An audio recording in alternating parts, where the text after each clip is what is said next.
Lepo pozdravljeni. Novembra praznuje občina Sevnica. Letošnje praznovanje je zaradi epidemije sicer drugačno kot doslej. Sicer pa, kot pravijo v Sevnici, leto v času od praznika do praznika že tako mineva pod močnim vtisom preizkušenj koronakrize. Kljub temu delo lokalne skupnosti ni zastalo, zvrstile so se številne posodobitve. Nekaj jih je predstavil župan Srečko Ocvirk. Koronakriza se odraža predvsem v družbenem in splošnem življenju, pravi sevniški župan, a hkrati ugotavlja, da so se investicijski projekti, ki so bili načrtovani, tudi realizirali. V tem razvojnem smislu imajo precej klasično leto. V drugem, torej družbenem, kulturnem, športnem, šolskem, pa popolnoma porušeno strukturo leta. Tudi v okviru investicij se je marsikaj spremenilo, spreminjajo se tudi pričakovanja med občani. Občani se v krizi zavedajo, kaj je pomembno. In danes je mogoče katera luknja na asfaltu bistveno bolj sprejemljiva in je zelo pomembno, da tečejo tako zdravstveni sistem in ostali sistemi, družbeni sistemi, tako kot je potrebno. Sicer pa je bila v letošnjem letu med pomembnejšimi projekti občine ureditev cestne infrastrukture, saj so ureditve križišč, preplastitve, ureditve odvodnjavanj in izgradnje hodnikov za pešce potekale v več krajih. Pričela se je tudi prva faza ureditve struge Sevnične v Šmarju. Gre za pomemben projekt, katerega nosilec je sicer Direkcija Republike Slovenije za vode, občina Sevnica pa je financirala pripravo projektne dokumentacije, izvajala bo tudi nadzor nad izvedbo projekta. Tečejo izvedbena dela na samem objektu in gre za prvo fazo ureditve tega dela. Najbolj kritični del v spodnjem delu struge, pa tudi druga faza, za katero imamo veljaven sporazum, bo občina pričela z projektiranjem za gradbeno dovoljenje in v okviru veljavnega sporazuma je potrebno oziroma bomo nadaljevali tudi v zgornjem delu, nekako nekoliko višje od Kopitarniškega jezu v prihodnjih letih. Na vprašanje, kako napreduje gradnja atletskega stadiona, Ocvirk odgovarja, da projektna dokumentacija za dokončno stabilizacijo brežine še ni zaključena. Sama zdrs brežine je v nekako strokovni obdelavi. Projektanti, geologi, geomehaniki, projektanti, statiki morajo pripraviti zaključen dokument za stabilizacijo te brežine, ki je zdrsnila, in potem se bomo odločali, kako naprej. Pričakujejo, da bo ta dokument v kratkem pripravljen in s tem tudi nadaljnja odločitev o nadaljevanju projekta. Ta trenutek nekako vidimo, da je tisti zdrs se zgodil, da je za potrebo 400-metrske steze potrebno stabilizirati to območje. Če bi bila pa primerna krajša steza, kar sam ocenjujem, da ni, pa bi lahko že sedaj zgradili ta del steze. Kot še dodaja Ocvirk, je ustvarjanje pogojev za kakovostno delovanje in bivanje usmerjeno v vse družbene skupine, enaka mera pozornosti pa je namenjena tudi prostorskim potrebam za razvoj gospodarstva. Poslovne cone, ki jih načrtujejo v prostorskih aktih, so načrtovane na podlagi investitorjev. Poslovne cone brez znanih investitorjev ta trenutek ne realiziramo oziroma ne načrtujemo v prostorskih aktih. In pri prostorskih aktih nekako sledimo potrebam investitorjev in usklajujemo obstoječe prostorske akte glede na nova dejstva, ki so jih predstavili investitorji, in v precejšnji meri ali pa večino teh prostorskih aktov so naročniki gospodarske družbe, ki imajo tam poslovni interes. Občina nekaj neposrednih finančnih spodbud sicer namenja malemu gospodarstvu in štipendiranju dijakov, ki se izobražujejo za deficitarne poklice. V počastitev občinskega praznika občine Sevnica se bo do konca meseca sicer zvrstilo več spletnih dogodkov in prireditev v organizaciji občine ter nekaterih ustanov in društev. Osrednja točka novembrske seje občinskega sveta občine Sevnica je bila namenjena obravnavi predloga proračuna za leto 2021, ki so ga svetniki soglasno podprli, ob tem pa podali svoje predloge za izvedbo investicij in hkrati širše strateške pobude. Predvidena višina proračuna znaša 20,3 milijona evrov. Poleg zagotavljanja sredstev za tekoče delo in izvajanje vseh rednih nalog v investicijskem delu vključuje nekaj novih projektov in precej sprememb v lokalnem okolju, pojasnjuje župan Srečko Ocvirk.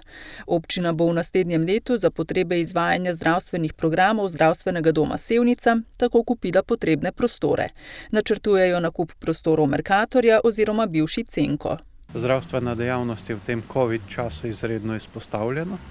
In v prihodnjem letu je potrebno na nek način dopolniti izvajanje te zdravstvene dejavnosti prilagojeno na čas, v katerem živimo in na programe, ki so izvajani v tem prostoru.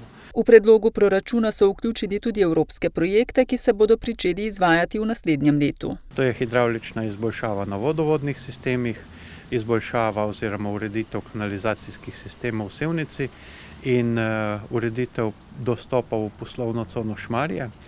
Če skrajšam, to je nadvoz na Savsko cesto. Precej je tudi ureditev vodovodnih sistemov in cestnih odsekov.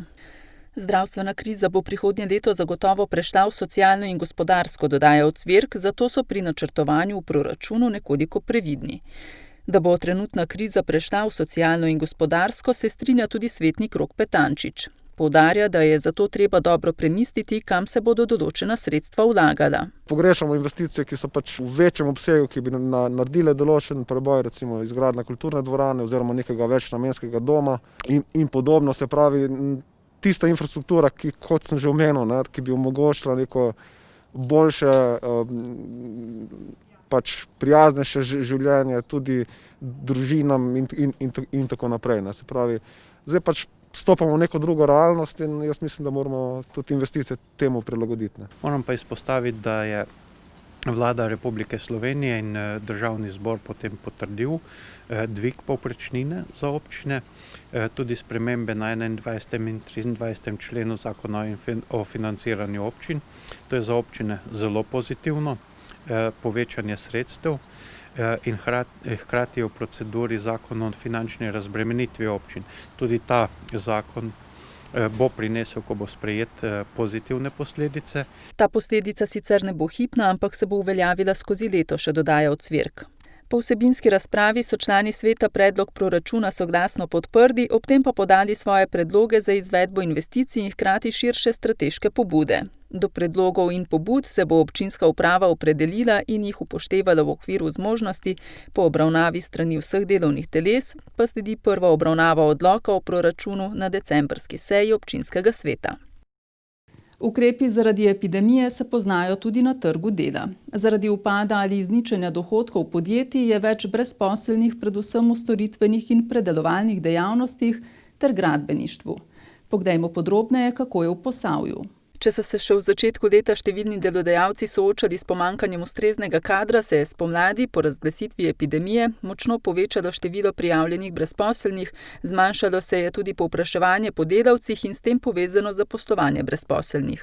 V prvem valu, torej v mesecih marec in april, porast brezposelnosti oziroma število novo prijavljenih v Posavju ni tako močno poraslo v primerjavi z nekaterimi drugimi območji v Sloveniji. Pač pa je bil večji porast zaznan v maju in juniju, najvišja brezposelnost pa v juliju, tam okoli 3600 brezposelnih oseb. V poletnih mesecih po preklicu epidemije se je stanje na trgu dela nekoliko omililo. Porast zaposlovanja beležijo tudi v septembru in oktobru. Pozitivna gibanja so gotovo vidna, dodaja sogovornica. Izkazujejo se tudi v dejstvu, da je v preteklih letih oktober vedno izstopal po številu brezposelnih iz razloga, ker so se prelili v evidenco iskalci prve zaposlitve, tokrat pa je oktobrska brezposelnost pravzaprav na ravni septembrske. Konec oktobra tako v Posavju beležimo 3394 brezposelnih oseb, kar je 16,9 odstotne točke več kot v oktobru 2019. Na Zavodu za zaposlovanje opažajo, da se je v tem času spremenila tudi struktura brezposelnosti. Novo prijavljeni prihajajo iz dejavnosti, ki so v tem času najbolj prizadete. Veliko priliva beležimo iz predelovalnih dejavnosti, z področja trgovine, drugih poslovnih dejavnosti, tukaj imamo v mislih zlasti zaposlovalne dejavnosti, agencije, področja gostinstva, prevozništva, osebnih storitev in seveda gradbeništva. Brez protikoronskih ukrepov bi bila brezposelnost v Sloveniji danes precej višja, dodaja Mohorkova. V prvih 10 mesecih letošnjega leta v sevniški območni službi Zavoda za zaposlovanje beležijo več kot 2700 novo prijavljenih brezposelnih, kar je 46% več kot v letu 2019.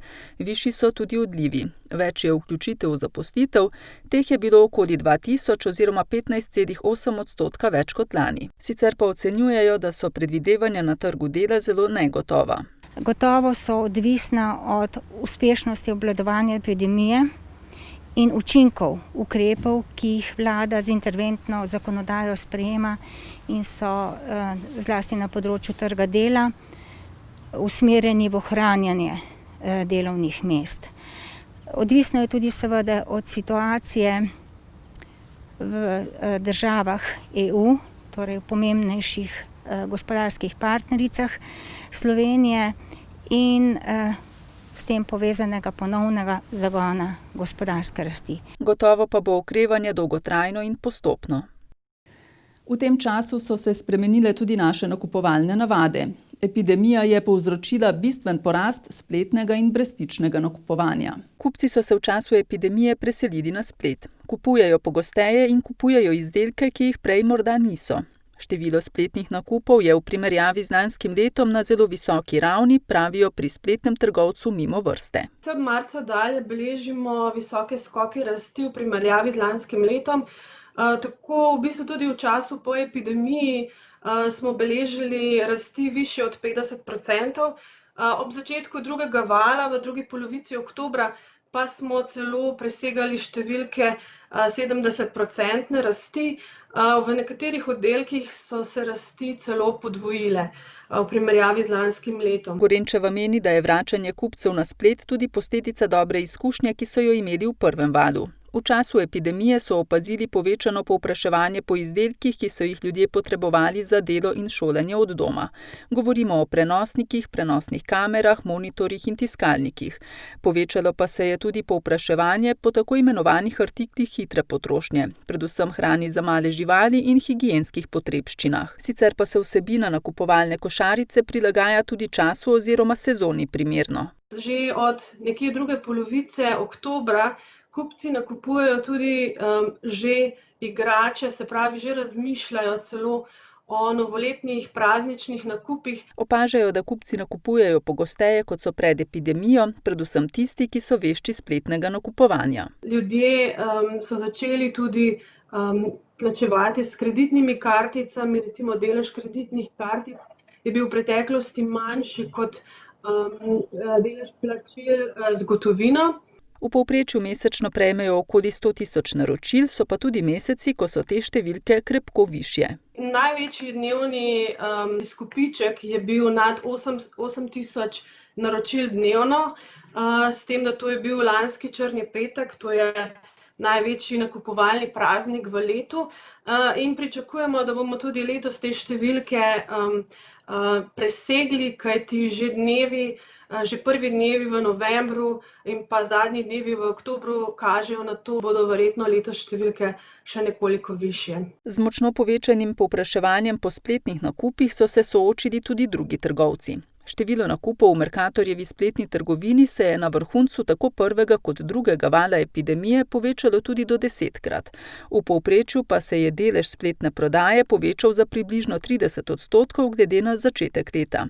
Kot so nam sporočili, so najpogostejši nakupi osnovna živila in trajni izdelki, torej mleko, moka, olje, pijače, vložnine, testenine in riž ter toaletne potrebščine in detergenti. Skoraj v vsaki košarici pa so tudi sveži izdelki, torej sadje in zelenjava, pakirane delikatese in meso. Nakupe iz Mercatorjeve spletne trgovine dostavljajo povsod po Sloveniji, zunaj dosega je le manj kot 2% naslovov, torej res tisti najbolj odročni. Tudi v Šparovi spletni trgovini zaznavajo povečano povpraševanje po osnovnih dobrinah in izdelkih z daljšim rokom uporabe, hkrati pa tudi večjo povprečno košarico. Omogočajo osebni prevzem na drive-in točki v Ljubljani, dostavo na dom izvajajo le v Ljubljani ter večjih okoliških naseljih. Da so se navade ljudi spremenile, opažajo tudi pri obisku fizičnih trgovin. Kupci v zdajšnjih razmerah obiskujejo trgovine nekoliko manj pogosto, nakupi pa so nekoliko večji, dodajajo trgovci. Roman Žveglič je postal novi predsednik Kmetijsko-gozdarske zbornice. Obiskali smo ga na njegovi živinorejski kmetiji v Stržišču v sevniški občini, kjer nam je med drugim povedal, kakšno je trenutno stanje v kmetijstvu in na katerem področju ga čaka največ dela. Ja, to smo na kmetiji v Stržišču. Ukvarjam se z govedorejo, vzrejo bikov in telic za meso. Svoje cajte nazaj sem imel tudi plemenske svinje, tega že 10 let nimam. Tam imamo, letno zrodimo tam okoli 60 do 70 glav, prodamo, včasih več, lansko leto je bilo malo več, kakšno leto malo manj, pač odvisno kako pridijo turnusi. Roman Žveglič na tem naslovu živi že vse svoje življenje, kmetijo pa je prevzel pred 25 leti. Takole krmimo naše živali, to so naši bikci, miks, futra. Kot gospodar hribovske živinorejske kmetije pozna razmere v kmetijstvu. Razmere v kmetijstvu poznam dobro, ne. Poznam vse te težave, saj sem do zdaj bil tako imenovani kmečki sindikalist, ne. Bil sem 2 mandata, 8 let predsednik, 2 mandata že podpredsednik prej, 1 mandat pred predsednikom, pa že zdaj drugi mandat. Tako da zadeve poznam, ne.